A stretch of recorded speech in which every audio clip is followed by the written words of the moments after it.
Hey, it's Paul from howtoplaybassdotcom here. Got a quick lesson for you on a very simple James Jamerson tune, Ain't Too Proud to Beg, originally recorded by the Temptations, of course. First in a mini-series of easy Jamerson style lines from some of his mid-60s stuff before he got into his complex 16th note orientated phase. So I hope you enjoy this and the ones to come. Before we head over to the lesson, if you're not a subscriber to my free monthly easy, click on the link underneath the video, head over to my website, subscribe. You get a free monthly video lesson and PDF lesson. Also, there's a series of 3 or 4 lessons that you get for free over the next few days as a thank you for subscribing. So don't forget to do that. Let's head over to the lesson and start looking at the chorus, which is where the bass comes into the tune. The chorus is a fairly straightforward 8-bar pattern. It's made up of 4 2-bar patterns. I'll play through it, then we'll talk through the patterns. 3, 4.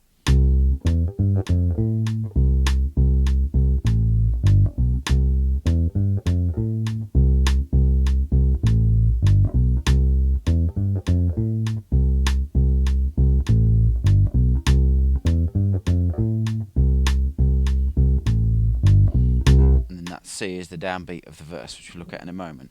So, very straightforward. First bar starts off with C, 3rd fret of the A string. Then you've got E, 2nd fret of the D string. G, 5th fret of the... Sorry, I think I said G string. E is the 2nd fret of the D string.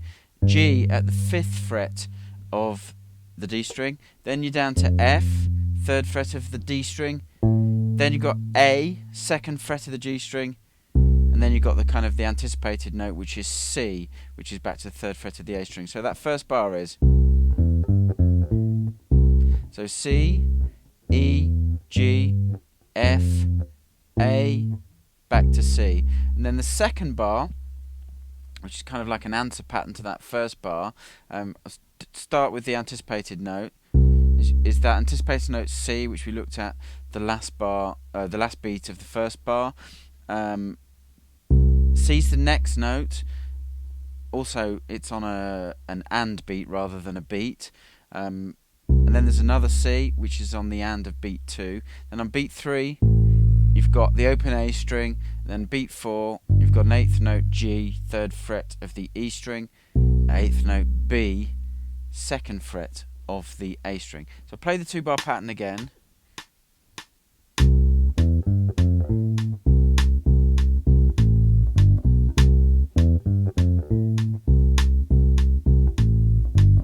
So the entire 2-bar pattern: C, E, G, F, A, C, C, C, open A, G, B. Then you're back into the pattern. And then when you've played that pattern 4 times through, you're into the verse. Starts with a stab on C. We're going to look at the verse section. Okay, the verse section is really straightforward. What you've got is it's an 8-bar section. There are 6 bars where the bass just plays once every 2 bars, which is just a stab on C, 3rd fret of the A string on the downbeat. 7th bar, it does that again, and then the 8th bar you've got a fill to lead you back to the chorus. I'll play through it all with the metronome, but it is very straightforward. 1, 2, 3, 4. So that's bar 1. Don't play in bar 2. Bar 3. Don't play in bar 4. Bar 5. Don't play in bar 6. Bar 7, and then you've got the fill. And then that would take you back to the chorus. That fill is G, by the way, 5th fret of the D string. And that's it. And then you get back to the chorus.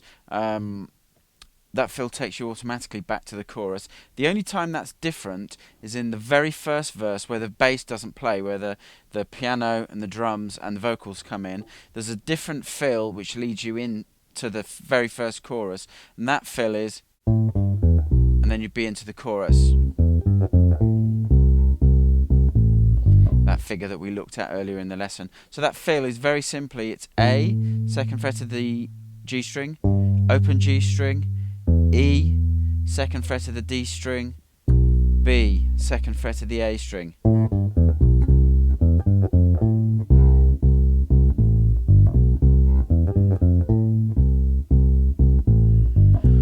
So it's a very straightforward song. Those are the main parts.